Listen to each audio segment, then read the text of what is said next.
Hi everyone, my name is Bailey Calderon, and today I'll be talking about a really interesting and kind of surprising moral question. When is it okay to farm insects for food? Now, at first, that might sound weird or even a little gross, but this question actually opens up some deep issues in ethics, like how we define suffering, who matters morally, and how we deal with uncertainty in science. As you can see from the title, this question is about insect farming, but it connects to some really current topics like climate change, global hunger, and the ethics of food production. This presentation is for Philosophy 2306 with Professor Ramirez.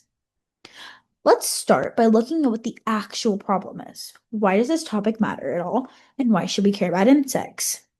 So here is the basic situation. The world population is heading towards 10 billion people by the year of 2050. That's only in 25 years. That is a lot of mouths to feed in just a short amount of time. And traditional meat, like beef, chicken, and pork and lamb, use a lot of land, water, and they produce greenhouse gases like methane, which can be dangerous. To fix this, some scientists and startups are promoting insects like crickets, mealworms, and fly larvae as micro livestock. They say it is a more sustainable protein source. And this isn't just theory. Products like cricket protein bars are already in stores like H-E-B, Costco, Walmart, or you can find them on Amazon. And schools are even encouraging their students to try them at sustainability fairs. But here's where the moral problem comes in. Farming just 1 metric ton of insect protein can kill trillions of individual insects. That's way more lives than traditional meat, just on a much smaller scale. Even small insect farms kill more living beings than all of US slaughterhouses combined. And we're not even sure that insects can't necessarily feel pain. And that is where the controversy starts. So, should we move forward with insect farming or should we hit a pause until we know more? To help us think this through, I decided to read an article called Don't Farm Bugs by philosophers Jeff Sebo and Jason Shipcraft. They make a strong case that we should be very careful before treating insects as food. The author's main argument is this: unless we're sure insects don't suffer, we shouldn't farm them. The risk of doing massive harm is just too high. They give four main reasons. First, there is a non-zero chance insects are sentient. That means they might be able to feel pain or suffering. Researchers show they respond to injury, avoid danger, and even learn from experiences and mistakes. That's not proof, but it is enough to take seriously. Second, there is if there's even a 1% chance that insects can suffer and we're killing trillions, then the total risk is enormous. In ethics, this is called expected suffering. How bad something could be times how likely it is. Third, current farming methods are horrible, especially for insects. They're often starved, gassed with CO2, or boiled alive. None of this follows the animal welfare guidelines used for other animals, though.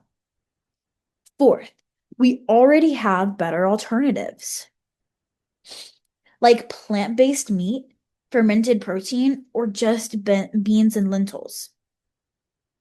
These don't risk any sentient suffering.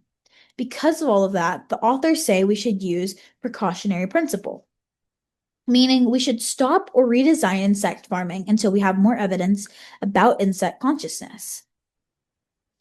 Let's talk a little bit more about the ethics behind the argument, what kind of moral theory they're using, and where it might have some weaknesses, and how we can figure those out.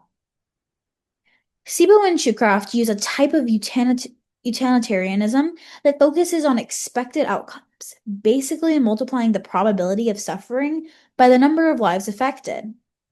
This is a smart move because it takes uncertainty seriously.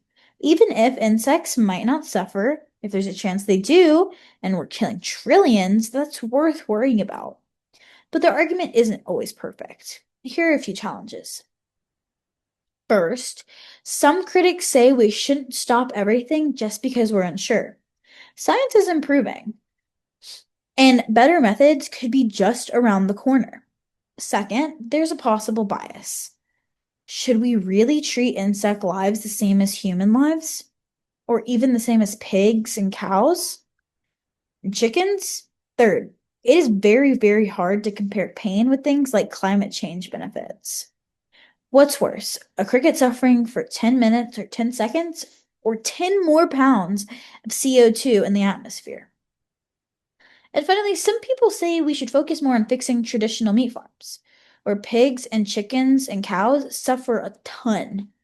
They think we should worry about that before we start worrying about insects. So where do I stand on all of this? I actually agree with the authors, mostly. But I think there's a way forward that balances caution with progress. In general, I agree that today's farming is morally wrong. If there's even a small chance that these insects suffer, we shouldn't be killing them by the trillion without knowing more. But I also don't think that means we have to completely give up on the idea. I see two possible points forward. One, we could set strict welfare standards, things like humane stunning, enriched environments, or other science-backed practices that reduce possible suffering. Two, we could limit insect farming to a special case, like when it replaces fishing by catch, which kills a ton of animals, or toxic pesticides, which can cause even more harm. That way, we're not saying never, but we're also not charging ahead blindly. We're taking measurable steps to make insect farming more ethical. To close out, I want to ask you all a few questions to get you thinking deeper about this issue and maybe challenge your own food choices just a little bit. My first question for everybody is precaution versus progress. Should we hit pause on insect farming until science catches up, or keep going and adjust later? My second question is numbers versus suffering.